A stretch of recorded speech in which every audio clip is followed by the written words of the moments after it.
Productions. Welcome to the MadLife podcast, where the chaos of everyday life meets the conquest of everyday dreams. Here is your host, MadClock.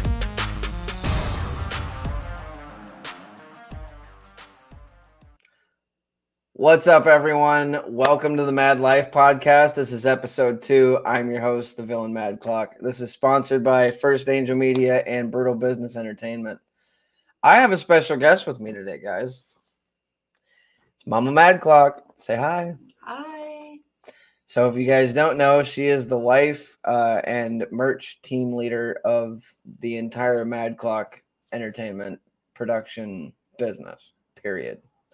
So we're here to talk about the relationship aspect of the MadLife and what it takes to keep that in balance, keep it in check, the ins and outs, the give, the take, the back and forth, to make a working relationship successful and involved with being an artist. So why don't you introduce yourself officially and let them know who you are and what you do. So I am Mama MadClock, also known as Tara. And I do all the behind the scenes stuff. I do the driving and the getting ready and the making sure he doesn't forget stuff, even though we still forget stuff Every time.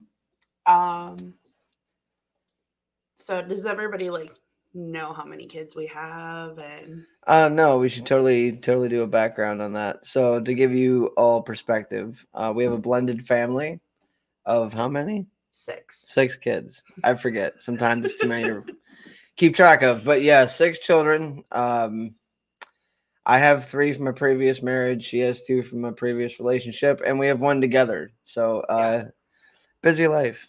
Yeah, and they're all, Lord help us, between 12 and 3. Yeah, that's crazy.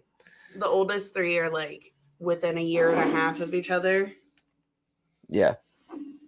So our oldest daughter, Alicia, she just turned 12 in March. And then my son, Xavier, turned 11 in January. And then his youngest daughter, Amber, will be 11 in July. Yep. And let me tell you, folks, puberty, it's a bitch. We're not ready for this. No. We're not ready for this. Not at all. God bless us. Yeah, everyone. Pray for us. Well, let's just give them a rundown of our everyday average kind of a life, including music and work and what we kind of go through on a daily basis. So we both work full-time jobs. I am a nurse's aide, and he is the beer guy. The manager at Edinburgh Beverage here in town. So on daily, we've got 4 kids here, 24 hours a day, 7 days a week.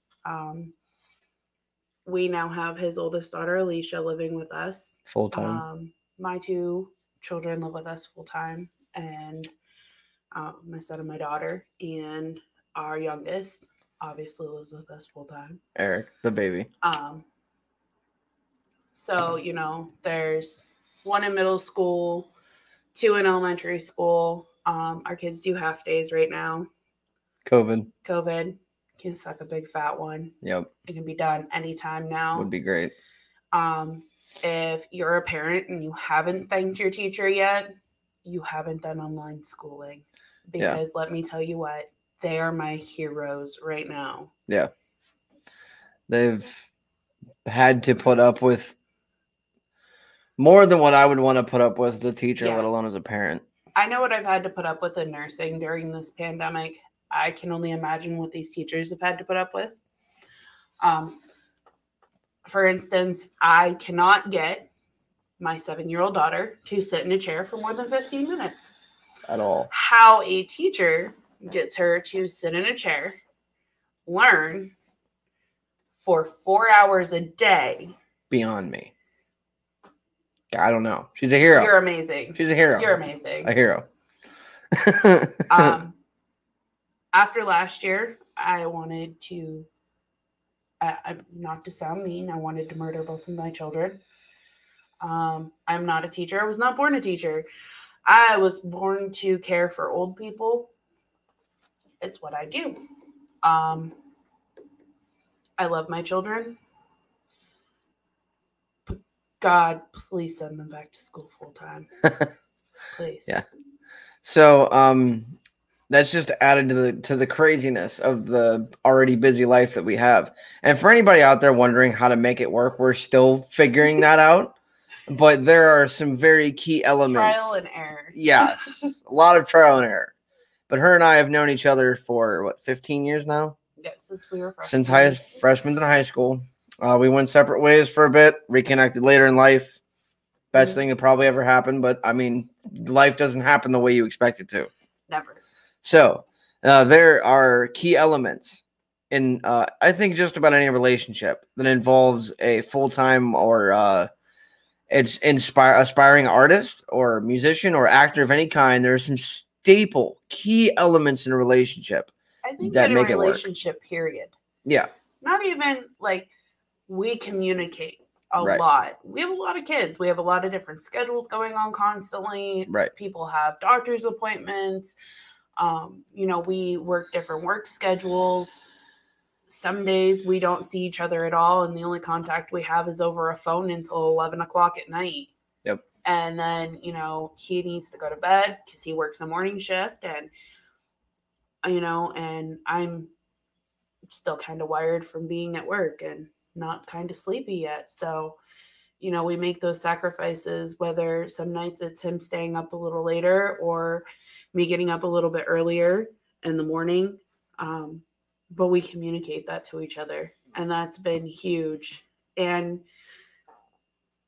we've had to learn how to communicate specifically to each other. I communicate with him a lot differently than I would communicate with my girlfriend or my mom or my brother or even our kids. Like the special kind of language. There's communication between us and our kids too, because the whole family has to be involved. Everybody has to be on the same page, and everybody has to want to see you succeed. Right. And it's a joint effort. It's definitely a team effort. So the kids understand that I have to take a certain amount of time away from them to accomplish this goal. That's a sacrifice everybody makes. In return for that, I have to make the sacrifice of taking time away from that goal and making sure I spend quality time with my family who is supporting my dream and my goal to go do this thing. It's a two-way street. So, our kids are super supportive of him too. They can't wait to see what beat he's made. They can't wait to hear his lyrics. They, love watching him do the whole process. I mean, if they could be in here right now with us, they would be in here right now with us, because they love just being super involved with everything we're doing. And we like to include them because it's pushed them to have a drive to do the same kinds of things, be creative. Actually, right now they're downstairs making a short film. Yeah. They I showed them iMovie, and they know how to record on their tablets and do all these other sorts of things. And they're coming to me now with all these other ideas. They're coming to us even with all these ideas for, we want to start a YouTube channel. We have a band called The Seasons because they figured out the 4 oldest children that can, play instruments. Yeah. And we're all born in different 4 of the seasons. And just their perspectives on things, you know what I mean? And Tara's mentioned multiple times how she feels like my creativity is directly influenced them to kind of take their own path in a way. I mean, my oldest son, he has some issues with the other parent, and some of how he has coped with that is the one day he heard Nate just drumming away. We had now it's a broken kids kit, but we had a kit, and he was just doing this little diddly, and I just watched him become so inspired. And he was like, wait, I can do what Dad does. Mm-hmm. I can write this. And he just put all of his feelings into this song and let them out. And he's even performed them in front of other musician friends that we have. Yeah. Which is super cool because they're all really supportive. Shout out to Lucid. Yeah. You guys are amazing, and I really appreciate that. That day, you just encouraged him to step out of his shell and really like get into it. And after that, he's just like, I want to play guitar. I want to sing. I'm going to be a rock star, just like my dad, because that's super cool. And I'm not musically talented. I can arts and craft a little bit, but they definitely pull a lot of inspiration from him, especially with their writing and the talent for music. And anytime the kids have a special want for, to learn something, he's always including them, and that's really big. I like teaching them. I think a big part of that reciprocating relationship of involving your kids is also teaching them, passing on what you can do, or the knowledge at least, to let them take and do with what they want, which is really fun to watch because, I've seen things they've created, and it's stemmed from a couple of my ideas and what I want to do with stuff. And it's mind blowing and super cool. But that's because I involve them in so many things and I encourage them and teach them. When I say, hey, I got to go, down to Pittsburgh this weekend to go shoot, I live a couple hours away from the label in which I operate out of and the people around that area. So I have to travel at least 2 hours to get to some of these places. So that takes, even if I'm doing a day of shooting, it takes an entire day away from the kids. And it's gone from, oh, dad's gone, to, hey, cool, dad's go doing that thing, and we video chat them while we're doing the videos and all these other things, and they really enjoy that involvement. So my advice to any parent, at least in the entertainment business of any kind, to keep that connectivity with your kids, just keep them as involved as possible, and it'll really affect them in more than positive ways. Well, I mean, having your kids around all the time, they just naturally pick up on those things. Right. Your cousin Jonathan, when we went back to Illinois to visit a couple weeks ago, his daughter's a fantastic artist. Caitlin, shout out Caitlin. She's an amazing artist. And shout out to Jonathan. Yep. And Rose Studio and Streeter, Illinois. My family, my cousin John's done very well for himself. And he's all about family as well. And he may not be in the entertainment business, but he's in a very busy business of tattooing. But him and his wife are both very creative people. And you can see in their kids, their teen. They're a lot older than our kids. And you can see even in them, like in their personalities, it's just, they're so creative, but they were allowed to creatively bloom around creative people. Right. And I know growing up, like, my dad did music, but I never got to see him do the music. Like, I always got to hear about, oh, well, dad was in marching band and he was this super good drummer. And, I got to see him drum on things a couple of times, but it wasn't like growing up with my dad drumming for a band. That was different for me. My Uncle Micah, he was in a Journey cover band. He had a couple original bands growing up. My dad worked a lot, so I was passed around between the grandmother and the uncles for babysitting and whatnot. And my Uncle Micah had bands. We'd go down in the basement. He would sit me on the cabs, and I watched them play, and I could feel the vibration of the amplifier. And when I sat there, it's all-encompassing moment that really kind of like shaped me and my vision for what totally changed what I wanted to do as a kid. It drew me right in, and that was it. That was all there was to it. So it's nice to be able to pass that along to my kids. My Uncle Micah unknowingly created a monster. So thank you, Uncle Micah. But yeah, several points to be taken into account to make a relationship work inside someone with a striving dream to make a career out of any kind of art. Because especially, you being a lawyer or a doctor or putting so much time into school, these points can be applied to several different kinds of relationships. I mean, we're two very completely different people. Oh, absolutely. I am definitely the achiever in my profession. I like my profession. I love caring for people. And he's creative. He's super freaking creative. And when he doesn't get to create, he is miserable.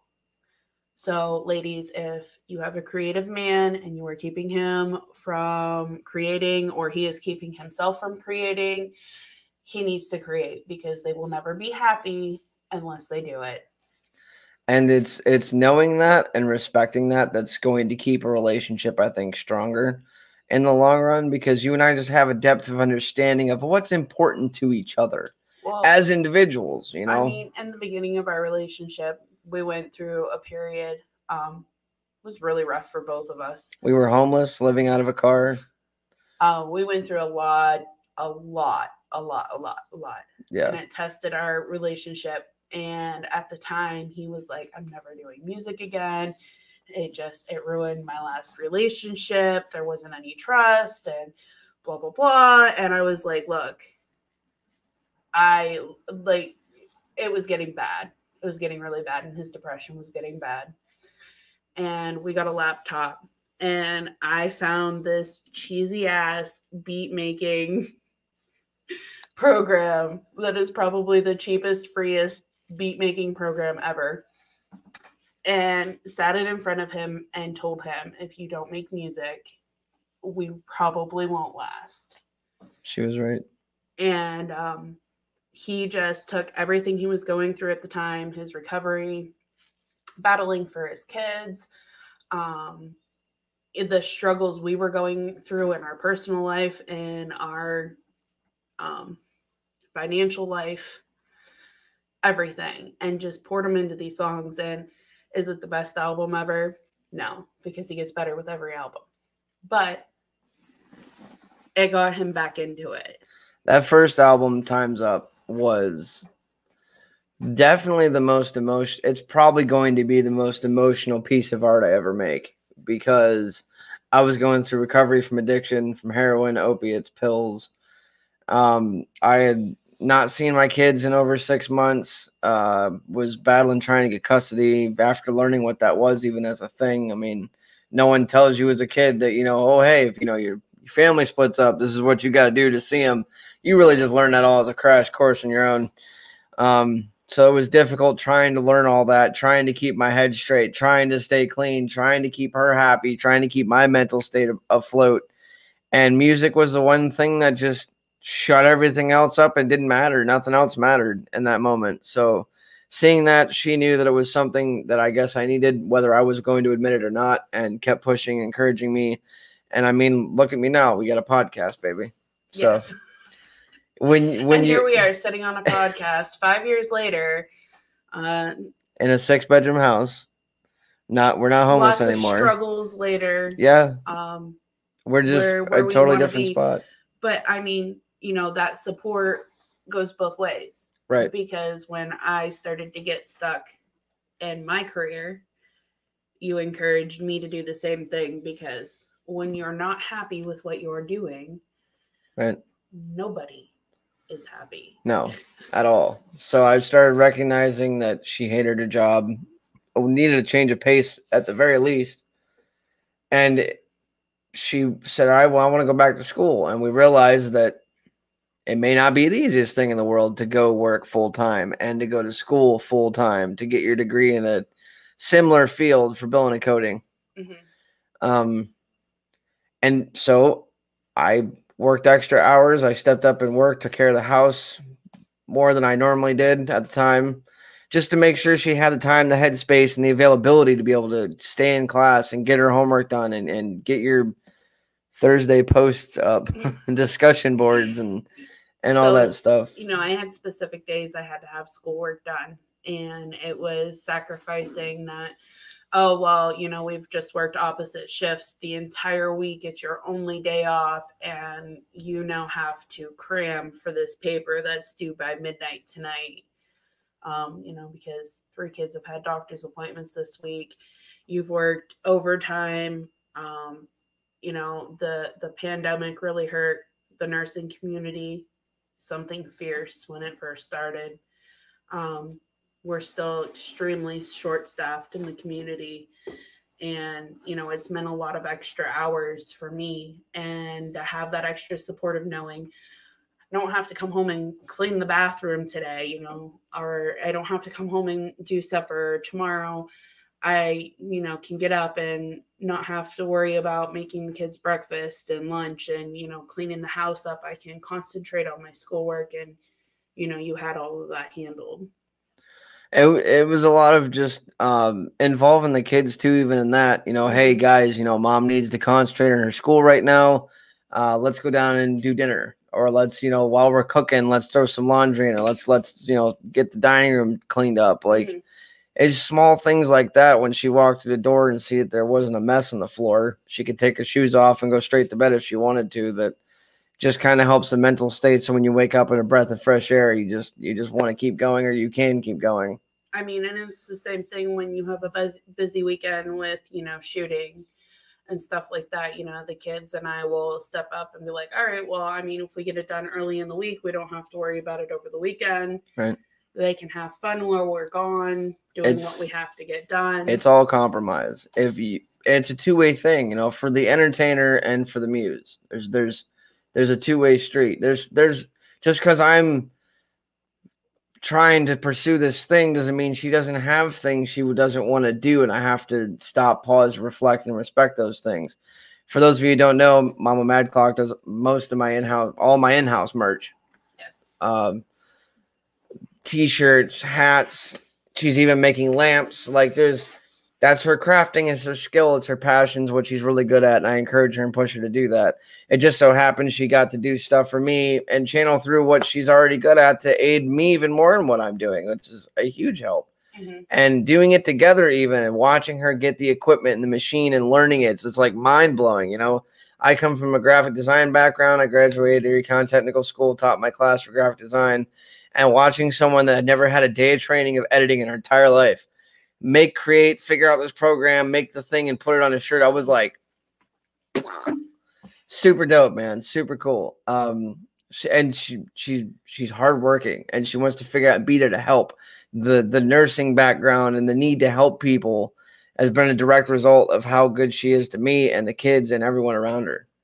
It's so easy having you as a partner. It's not funny.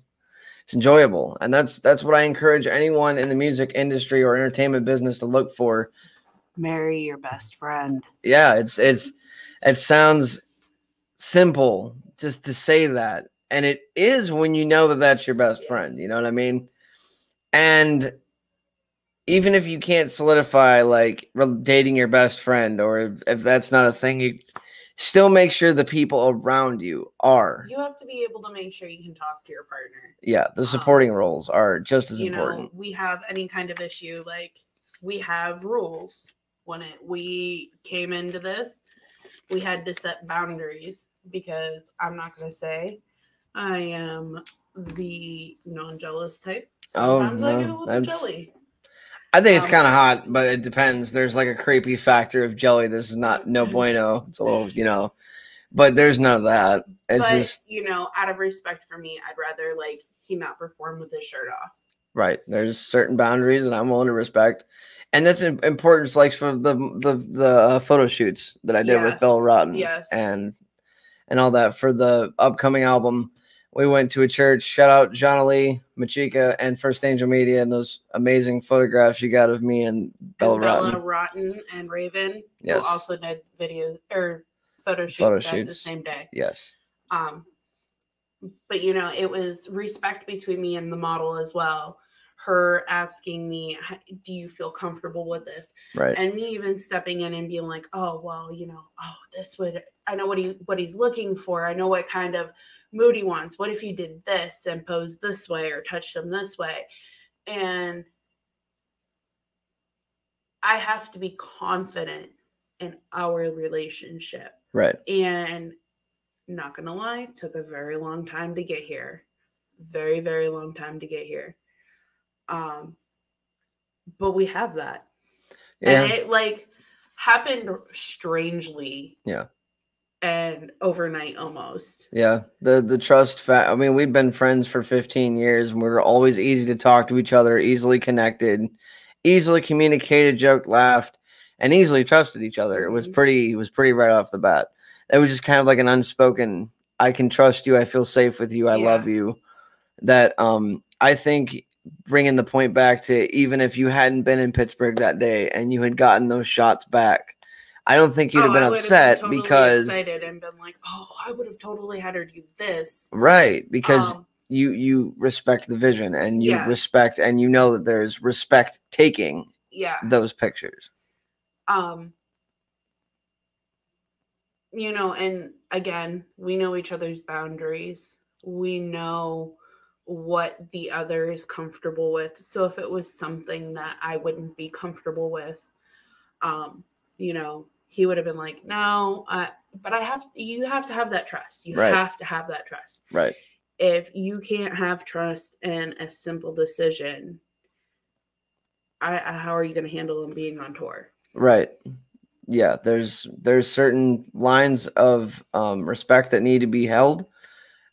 So like if Bella had like straddled me in my lap without her there and had taken a picture, I wouldn't have been okay with letting that happen because Tara wasn't there to be like, yeah, I'm okay with that. There's certain things that if she would be okay with it, dope, but I'm going to let her make that decision. Yeah. You know what I mean? But any picture we took that day in the church, I don't think would have been out of bounds. Oh, absolutely. Without you there. See, absolutely. So knowing that proves to me right there that we communicate well enough that there wasn't anything that day even suggested that I'd have been like, I don't think we should do that. No. You know, because the people around you also respect the fact that you're in a relationship. Yeah. That's how you know that you're around the right group of people. Yes. They're not going to sit there and be like, oh, bro, well, why would she do that? Why would you say that? Why? If any of my friends be like, bro. Be like, yo, bro, you got to check out her OnlyFans page. Yeah. Yeah.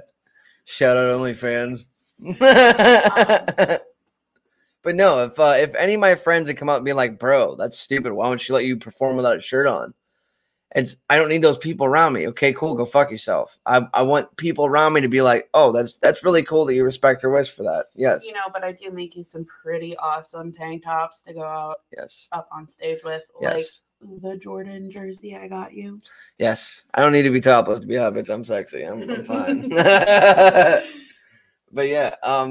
So bringing back some points. Trust, communication. Mm-hmm. Involvement. So involving your partner in what any artist or entertainer would do is a huge help because they don't feel excluded unless they just don't have a common interest in it and they're just like, you know, I don't need to do your thing, cool. But if they absolutely. do, yeah. And you know, if you're with a partner and they're just absolutely still behind you and they're like, hey, go do your thing. Yeah. Do what makes you happy because if you're not happy, it just isn't going to work. Even in your relationship, because your own self-happiness has to come first. Right. And your partner has to want to encourage your happiness as well. Yeah. So if one day I told her I don't want to do music anymore, it's not making me happy, I'd be like, what? Okay.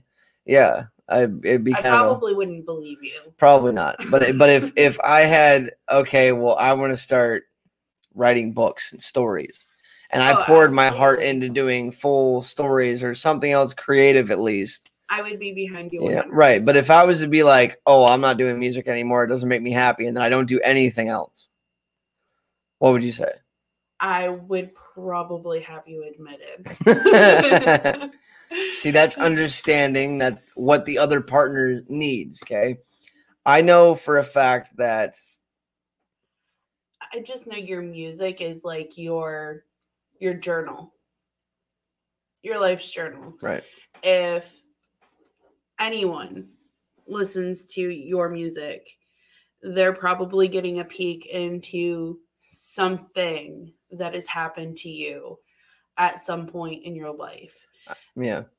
Whether directly relatable to the song, yeah, you do. You make like stories out of your songs. Right.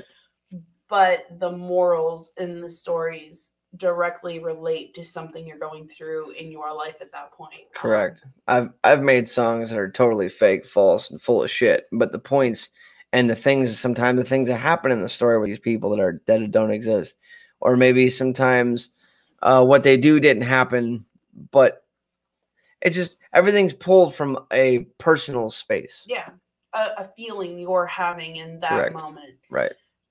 You know, your more aggressive songs, I can probably say he was pretty pissed off when he wrote. Right. They're all emotionally driven songs. Yeah. It's how he's feeling in the moment, what he's going through in the moment. And that, is directly related back to the Time's Up album, because the Time's Up album was just a huge journal to get out what you were feeling at that time. And as a partner, I knew he needed an outlet to get those emotions and those feelings out. And we weren't communicating the best at the time. No. And it was hard for him to communicate those feelings to me. So, and of course, at the beginning of our relationship, and we were at different points in our lives when we came into the relationship. So, it was finding that balance and where we balanced each other. And the music really let us do that. Right. Gave you the headspace for us to do that. Yeah. And you kind of obviously knew what was going on with me the entire time in the beginning of the relationship, because I just wore my heart on my sleeve. I poured out most of my emotion onto you at some point. We didn't talk. Right. But our communication was different. Yeah. I didn't know how to communicate what I was feeling other than like anger and upset and depression at the time. It was making it difficult to have a stable, happy relationship because I was going through so much. So once, I guess, let me get to this question. When you first saw me writing all these songs, Aries, Sovereign, Time's Up, and like Make Believe, and you saw those lyrics, you heard me, and were you just like, that's what he was saying. That's why he's in so much pain. Yes, absolutely. So that was like, I get it now. Your emotion coming through your songs, even if the lyrics weren't, I miss my kids, I can't stand to be without them. It was all there in the emotion. Right. And it was like, okay. Right. But it wasn't as easy as being like, I don't know what's wrong with me, I just miss the kids. But I think it also helped your emotions and your mind slow down more, to where it was easier for you to open up to me. Right. Because you also, so his ex-wife didn't like him doing music. And she wasn't supportive at all. No. Not supportive. It drove a huge wedge between them. So coming into our relationship, music was like, oh my God, it's just going to drive another wedge between us. Nothing. It's going to be the same thing. I've already done this. I'm not doing it again. And he was adamant, like he was just never going to do it again. So when I got that stupid little program and I gave it to him, it just opened that door back up. And he actually made, the first time he rapped a diss verse, for a friend of ours who had tried coming on to me while he was in jail for child support. Yeah, it was a clusterfuck of a situation. Yeah. But he invited me to rap on the thing. I made him a beat.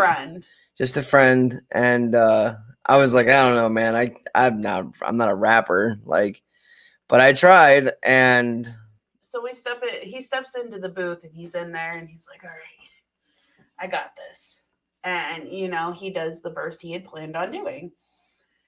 And as soon as he starts rapping, the engineer and I look at each other and we were like, what the fuck is going on? Shout out Nick Amadon, by the way. Yes, shout out to Nick. And he was like, dude, why the fuck have you not been doing this the whole time? And I was like, see, I'm not the only one telling you that you're good at this. So up to that point, I'd only sang. My previous band, I was just a singer. I'd sang, play guitar, Two Stupid Dogs, all that nonsense on the wall up there behind me, above the radiator. Is that the broom handle? Yes. Apparently, we cleaned this room today. I cleaned the room today. It's all good, man. It happens. That's the Mad Life, man. Doing a podcast now, and I kind of surprised myself that I did it. I mean, I look up to Eminem, Hobson, Tech Nine, and all that. Just never occurred to me that I could do the damn thing, so I did.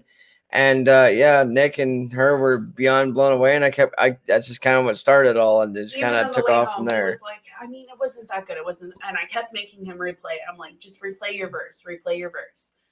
And I remember like sitting in our living room that night, and I was like, if you do not pursue this, you will be missing out on such a great opportunity. She's like, you're going to regret it if you don't do this. And he was just like, no, man, I can't, like, doing it at home, whatever, like, I never, blah, blah, blah. I don't want to get into touring. I don't want to make another album because then it's just, it's just going to drive away. And that's what he full-heartedly believed, was it was going to wedge this giant gap between the two of us, and we weren't going to make it.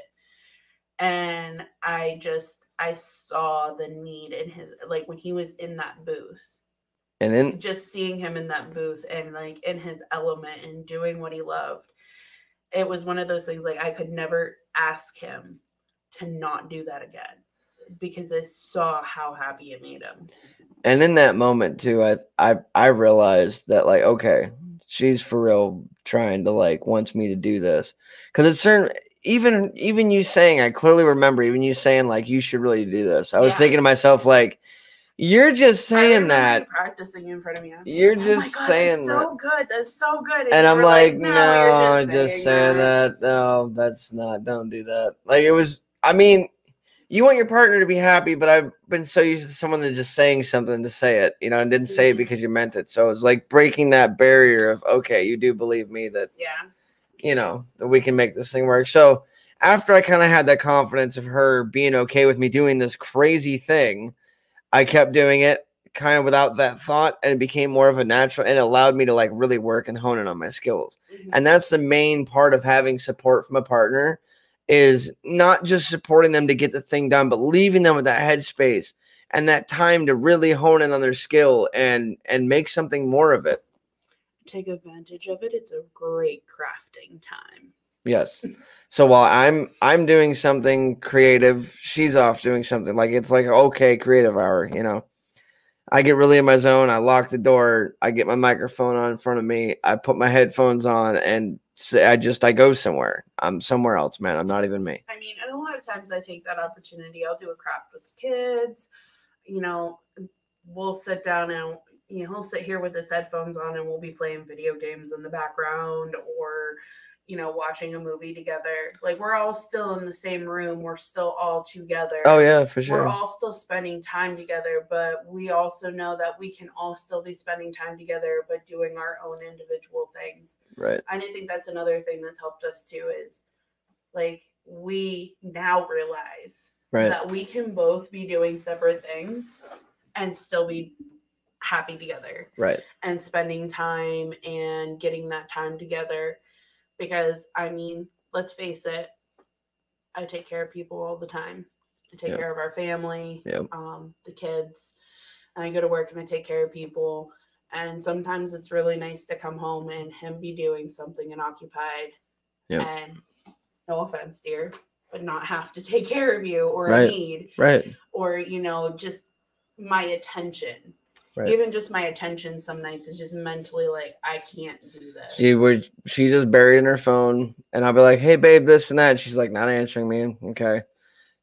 She's just shutting everything off and everything out. And I'm like, sometimes I'll just shut up and do my own thing. And sometimes I'll just keep talking, knowing she's not going to answer me, because it helps me. I got to talk still, because I'm just a talker. I talk. That's why I have a podcast. It gives me a reason to talk. But she'll just tune me out, let me talk, do my thing, and she's still occupied in her own world, and it works. You know, you have to respect those spaces in a relationship, and entertainment or not. You know, I mean, for as much as we are around each other in our spare time, like, all the time, we are best friends. We hang out with each other all the time. I tell people we started hanging out 5 years ago, and we just haven't stopped. Yeah, pretty much. Yeah.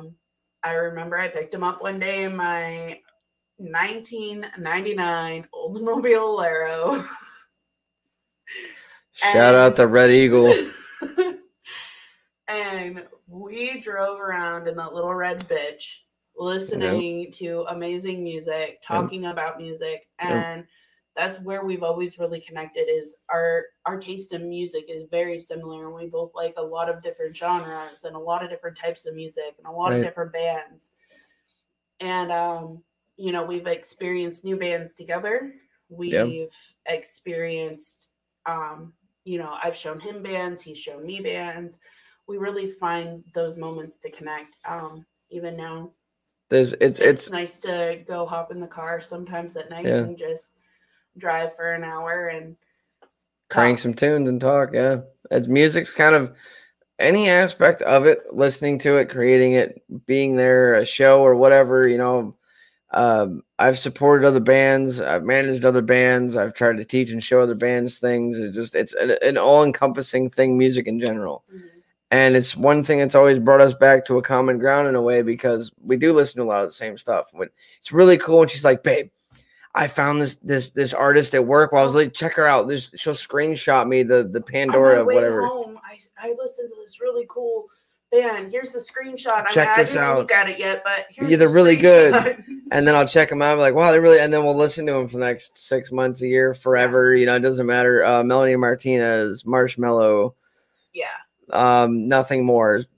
So many bands that we listen to on a regular now that we didn't know of before we got together, that we discovered together, that our kids are in love with. By the way, if you guys have any suggestions, please leave them in the comments. We would love some new suggestions for music. We love finding new music all the time. All of our kids are into different music.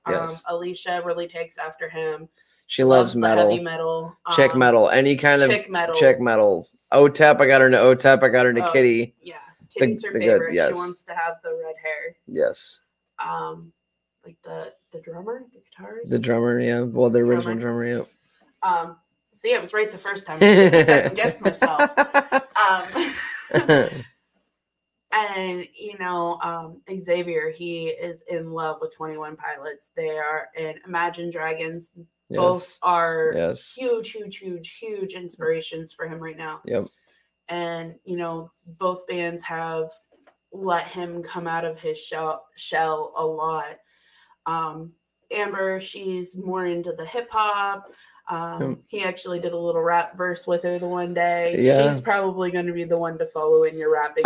Dude, that one blew me away. We called it Cheer Bear because she wore this like pink the Care Bear Cheer Bear, but it was a PJ onesie with the hood and everything.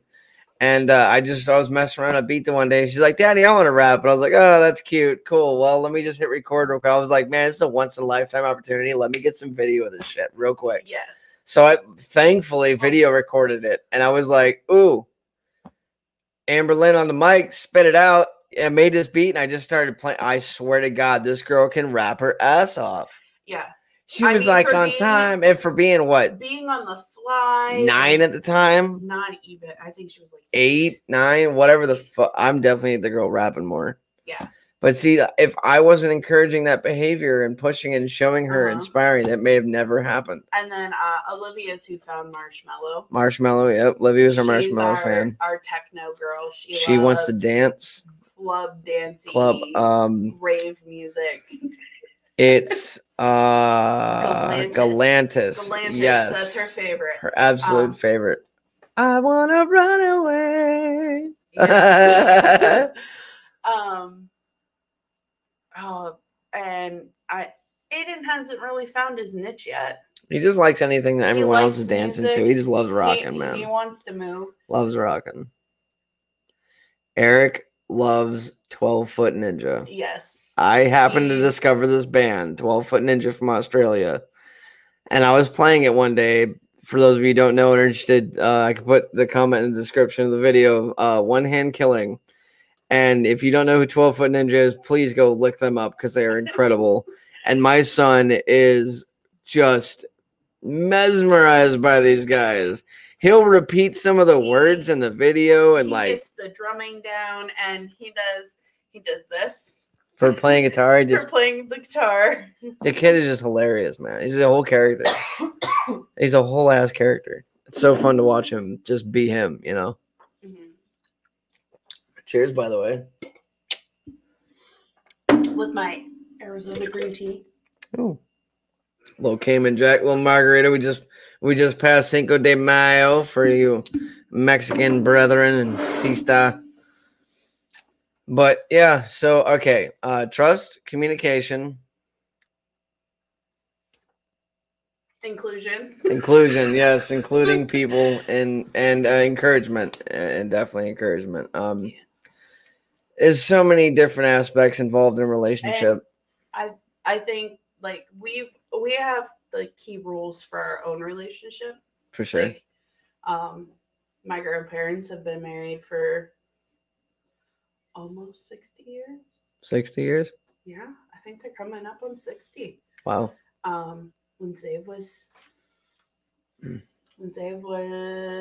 2, just before his 3rd birthday, they celebrated their 50th. So I want to say they're getting close to their 60th anniversary. That's crazy. I think when he turns 13, or just before he turns 13. Wow. The end of next year. I want to say the end of next year. Yeah, they'll be married 60 years the end of next year. Wow. You know, so growing up, my grandpa would always say, well, happy wife, happy life. Yeah. And never go to bed angry. And the 30 years of my life, I don't think I've ever seen my grandparents yell at each other. Well, I've seen my grandma yell. I've seen my grandma get upset, and when my grandpa gets to that point, he just kind of walks away, and he's like, okay. And I think the one thing I took from that is even after they've been upset with each other, they always manage to come back and talk it through, you know, and that's something we've incorporated into our relationship is we don't go to bed angry. Ever. You can't.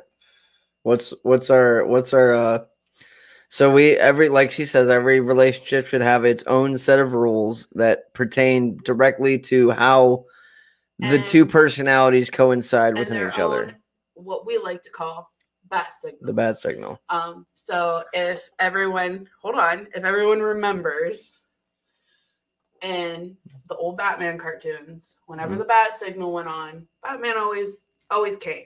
He always came. He was always dependable.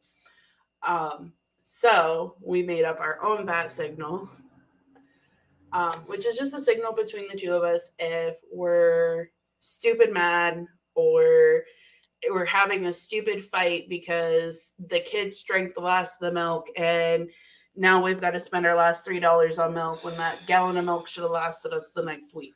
And I've had a bad day at work and she's been doing this and the stress is piling high. And we're arguing about dumb shit. There's one thing we decided that has to happen every time we get out of hand. We tap our lips. And you have to kiss.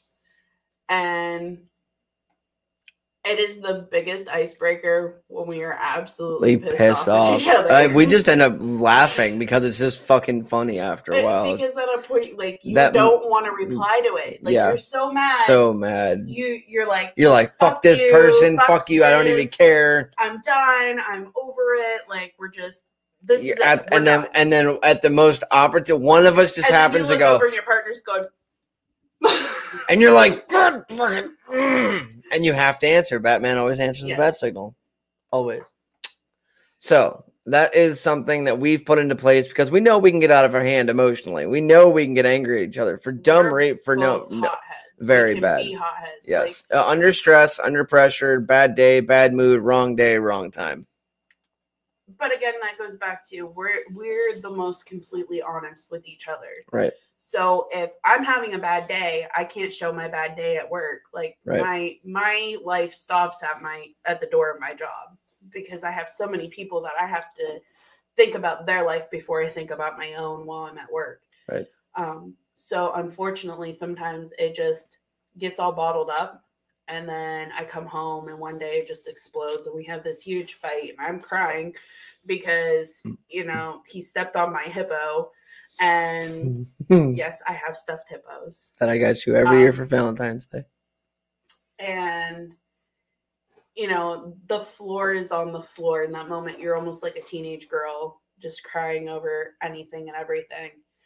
And it's in those moments where, you know, I hate him the most, and he will look at me and bat signal me, and I'm like, mother, fuck you, and still giving him a kiss, and then we end up just laughing because It's so dumb. It just becomes funny. Like, all right, we're both made a couple jackasses. Let's just take 5, shuffle the cards, a new day. Try it again. You have to be willing to have that, okay, time out, time to walk away. Because it's going to turn into you bitching to each other, to you bitching to other people, to your parents, and then it's the people that you shouldn't be talking shit to. And then it's the people you don't realize you shouldn't be telling things to. For anyone wondering, Facebook is not the place at all, ever, to shed any unwanted feelings. So that is one thing we've always been super good about is if we're having an issue in our relationship, never makes Facebook. Really knows, no, except for our closest friends, because we rely on them for advice, and there's people in our lives that we bitch to about us sometimes that just understand that has to happen, that we are. It's not talking shit on each other, it's venting. You need to have that space. Friends. Right. That's why you have friends outside of your relationship. Like, we don't have a huge circle of friends. Right. But the friends we do have and the people that we do keep close to us are the people we could go to and be like, I'm just having a really shitty week. And I know I'm being a really shitty person, but God, he does this and it just irritates the fuck out of me. And my girlfriend will be like, girl, I know. But this is why you love him. And it's bringing that reality back to, even though in the moment those situations seem really freaking big and like you're not going to get over them. Right. But in the long shot, you have to always remember why you're with the person. Like, I'm with him for reasons. I love him for reasons. We've gotten this far because we do work good together. We are a team. He can be an asshole sometimes. I can be a bitch sometimes. Yep. It's what rolls with the roll.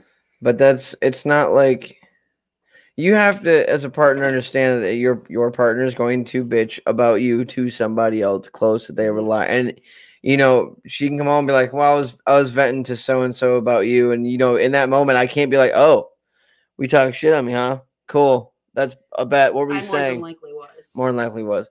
But and in that moment I have to be like, all right, that's just girl talk. They're just getting the shit off their chest. She still loves me. That sense of security has to be there. There's a lot of things that you have to check the boxes in a relationship. Yeah. If you want to pursue an entertainment career or a career path of any kind, I'm solely using entertainment career paths specifically because they've weighed heavy on my life, my past relationships, my future relationship, obviously. And they make a major impact on how I decide to live most of my life. And I would love to pass that knowledge on to everybody else. If there's somebody watching this podcast that has similar experiences or has something to share, please post in the comments below. I'd love to hear your story. Share. We should be encouraging each other, teaching each other, and assuring each other that we're not alone. Being a couple in this industry is by far not easy. There are a lot of people out there that don't want to see you succeed. They want to get underneath your skin and tell you that, oh, well, because of those pictures, he's fucking. Right. Like, no, I have to know. I have to trust. And, that it's a huge part of it. So, if anybody else is going through it. Yeah. Let us know. Talk to us. Leave comments. Anytime. Follow Mama MadClock on Facebook. Follow MadClock on Facebook. And I'm nowhere near above having a fan or anyone just knowing what I've gone through, messaging me at 2 a.m. I may not answer you at 2 a.m., but I guarantee the next day when I read the message and I wake up for work, I will reply and we can talk and we can share stories and teach each other or have this experience. Absolutely. Let us know what you've been through. Tell us. This is the whole point. If something works for you and, that's different from what we're doing, share it. Let us know. Someone else out there. We're still just starting this. You're just new to the label. Right. We haven't been through a tour. Right. That's still going to, that's going to be a new one. So that's going to require a lot of trust on my part, but just make sure you have your bat signal. Yeah. Gotta have a bat signal. Gotta have your bat signal. That's the number one thing I think for me is the bat signal. Just that in that moment, you need that almost comedic relief. Yeah. But that knowledge that The argument isn't as serious as you think it is. It's not more important than reminding yourself why you love the person you're arguing with.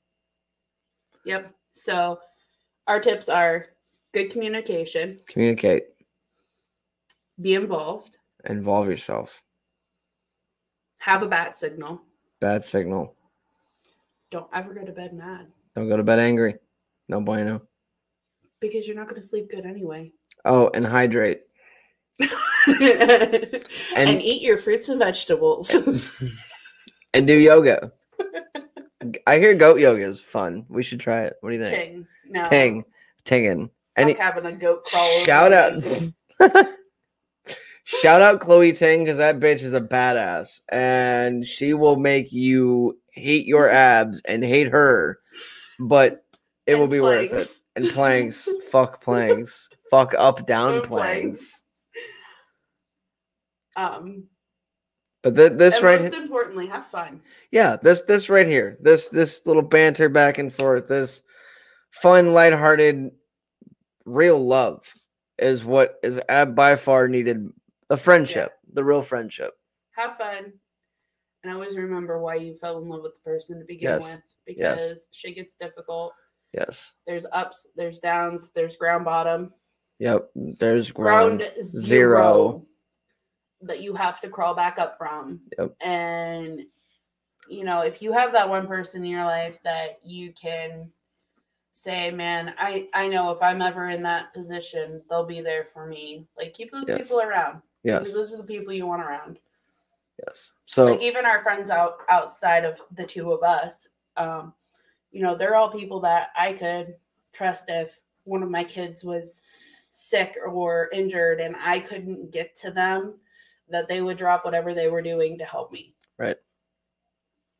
It's good to have those people around you. Yes. So recap. Bad signal, make love, hydrate. Very important. Makeup sex is the best. It is. Maybe we can have a raunchy R-rated adult version of this podcast. I mean, no. Okay, maybe not. Maybe for another time. But anyway, I definitely think we need to have. Who was your guest last week? Oh, Jesse. Jesse, yes. Yeah. I and his wife Echo. James. Yeah. I don't know why. No. Jesse, Isidore, and his wife Echo. We could definitely do a dual couples podcast. Because I'm kind of interested to see, like, he's been on tour. Yeah. I want for months. I want to know her point of view on all of this because that would be super cool. Yeah. And if there's any other couples in the entertainment business and I would like to share their story and even come on as a guest, I would love to kind of do repeat relationship podcast episodes because they're extremely detrimental, implementive to how my life works. Anyway, maybe you can even do one with the kiddos. Ooh, we should do a children's podcast. Yes. Get them on here and have them talk to you about what they think about your music. Absolutely. I'm not gonna let Alicia in here. She'll be like, "You stink. You suck. Dad, you're terrible. Just quit. You're ugly. You're ugly. And your face is so weird. Why is your face in your face?" No, you're her hero. Don't lie. The girl may say all those things to you, but you're her hero. Yeah. She idolizes you. She loves to write and write lyrics and create. She can draw anime. Everything. She can draw anime. Like, the one day we walked in and she was just writing out the periodic table and its properties. Memorized because she could, because she was bored. I said, "What are you doing in school for projects?" She goes, No, I just wanted to learn it. I'm like, "What are you doing?" Says, "I'm writing the periodic table." Like the whole thing? She goes, "Yeah, I'm learning all the elements and what they are and what they're named and their letters." And I'm like, memorizing. Cool. So I don't have to remind you to not do drugs. She goes, "No, I'm good, Dad." It's all right, but so encourage positive behavior in the family. Yes. And bad signal. Thank you for having me on. You're welcome. Thank you for being here. My second ever episode of this hopefully long, hundreds and hundreds of episode long podcast, because I would love to keep doing this. And anybody else want to throw in on suggesting to come on as a guest, you're more than welcome to Subject your reasoning in the comments. Give me some suggestions. Tell me what's up. I nominate Patrick from Seethe. Ooh, yes. Seethe should definitely get on here. He has an amazing story to tell between his music and his family life, and I think and he's recently just dropped some new music I saw on Facebook. Yes, Departures. Go check that out immediately. Johnny Grimes also released on our label an amazing album that y'all need to go check out too. And I think I saw a sneak peek that JJ might have something coming out soon too. JJ's got stuff coming out. Ben MC's got stuff. We got lots of stuff going on in that label. It's crazy. Yes. And First Angel Media has solidified a modeling division. We have a modeling agency now. Shout out to all our fan models. We even have Bella Rotten. Ooh, Bella and Raven should be on here. Miss Red can be on here with her husband Brad. Yeah. So many people, so many guests, so little time. So for now, we will end this one and move on for next week. Join me next week. Who knows who my guests might be next week? Could be Bella and Raven.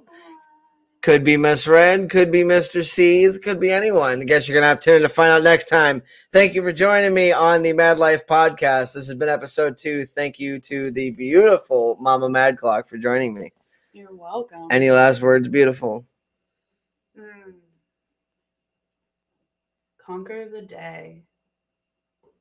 Will do. I will do my best. I love you. Thank you for being here. It's been a blast. It has. And I will catch you all next time in the MadLife podcast. MadClock out.